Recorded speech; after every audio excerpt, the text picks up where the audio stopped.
Vívida acude ahora su imagen ante mí, como en los primeros días de su alegría y de su dicha. Espléndida y, sin embargo, fantástica belleza. Oh sílfide entre los arbustos de Arnheim, náyade entre sus fuentes. Y entonces todo es misterio y terror.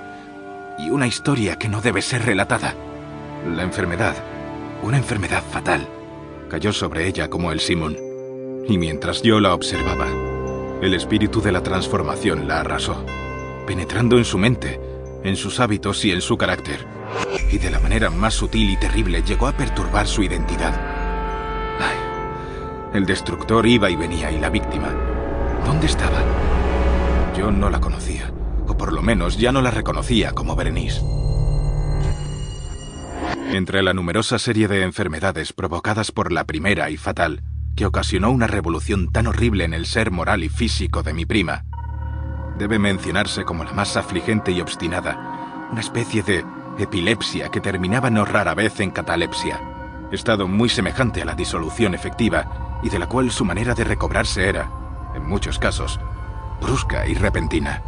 Entretanto, mi propia enfermedad, pues me han dicho que no debo darle otro nombre, mi propia enfermedad digo, crecía rápidamente, asumiendo por último un carácter monomaníaco de una especie nueva y extraordinaria, que ganaba cada vez más vigor y, al fin, obtuvo sobre mí un incomprensible ascendiente.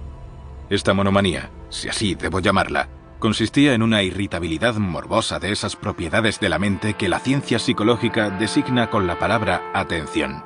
Es más que probable que no se me entienda. Pero temo en verdad que no haya manera posible de proporcionar a la inteligencia del lector corriente una idea adecuada de esa nerviosa intensidad del interés con que, en mi caso, las facultades de meditación, por no emplear términos técnicos, actuaban, y se sumían en la contemplación de los objetos del universo, aún de los más comunes.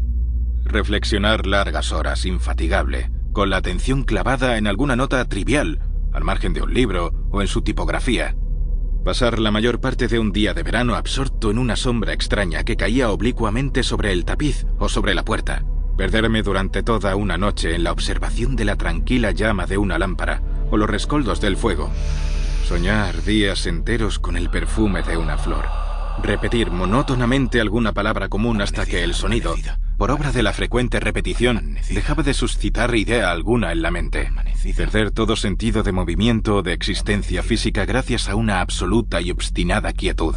Largo tiempo prolongada. Tales eran algunas de las extravagancias más comunes y menos perniciosas provocadas por un estado de las facultades mentales, no único, por cierto, pero sí capaz de desafiar todo análisis o explicación. Mas no se me entienda mal.